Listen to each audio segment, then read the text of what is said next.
A principios del siglo IV, el cristianismo florecía en Egipto, pero no sin turbulencias. Al igual que en el norte de África, la comunidad cristiana se vio envuelta en intensos debates sobre cómo tratar a quienes, bajo la presión de las persecuciones romanas, habían renegado de su fe. La tensión creció hasta provocar un cisma entre los que exigían una postura rigurosa y aquellos que proponían un enfoque más compasivo.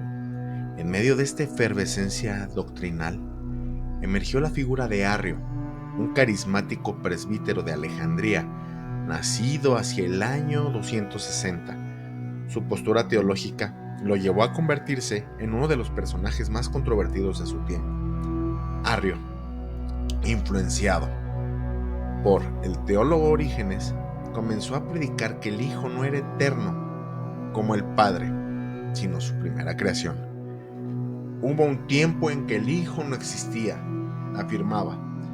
Esto lo puso en conflicto directo con su obispo, Alejandro de Alejandría, y con muchos dentro de la iglesia que defendían la plena divinidad de Cristo.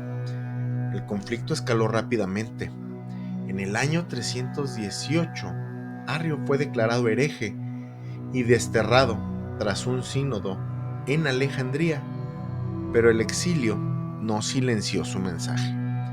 Buscó refugio en Nicomedia, bajo la protección del emperador Licinio, y allí encontró un poderoso aliado en Eusebio de Nicomedia, un obispo influyente que apoyó sus ideas y las difundió por el mundo griego. La tensión creció a tal punto que llegó a oídos del emperador Constantino, quien, preocupado por la división de la iglesia, tomó cartas en el asunto.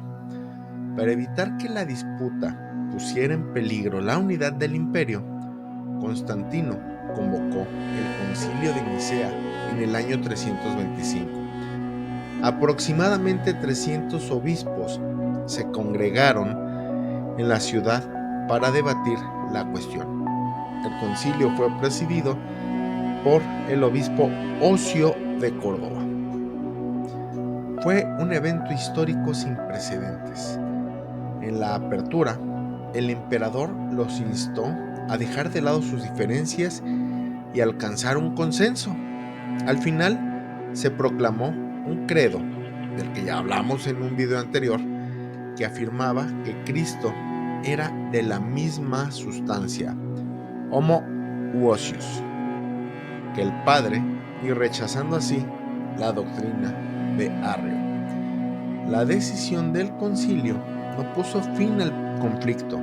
Arrio fue exiliado, pero sus ideas siguieron ganando adeptos, especialmente en Oriente.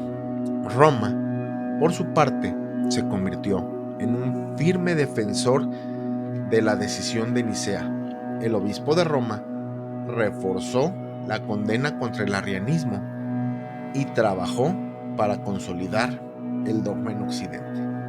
Atanasio, el nuevo obispo de Alejandría, se convirtió en el principal campeón del credo niceno.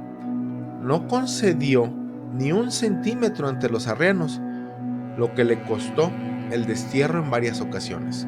Sus escritos como las oraciones contra arrianos y la apología contra arrianos fueron fundamentales para la defensa de la ortodoxia. La disputa también se volvió un asunto político. Los emperadores sucesores de Constantino tomaron posiciones a favor o en contra del arrianismo, dividiendo aún más el imperio.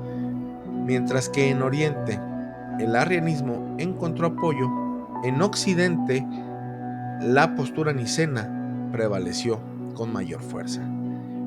Finalmente, en el año 381, el emperador Teodosio convocó el concilio de Constantinopla para resolver definitivamente esta controversia.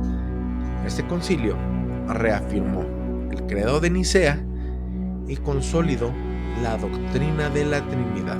El Hijo era engendrado por el Padre y el Espíritu Santo procedía de él. Con esta decisión, el arrianismo fue condenado de manera definitiva dentro del Imperio Romano, aunque sobrevivió entre los godos y otros pueblos germánicos convertidos por misioneros arrianos. Lo que comenzó como una disputa teológica terminó siendo un conflicto que moldeó el futuro del cristianismo y de la política imperial. La lucha entre arrianos y nicenos definió las bases de la teología cristiana y las fronteras entre ortodoxia y herejía. Pero a pesar de los concilios y condenas, las preguntas sobre la naturaleza de Cristo seguirían resonando por siglos en la historia de la Iglesia.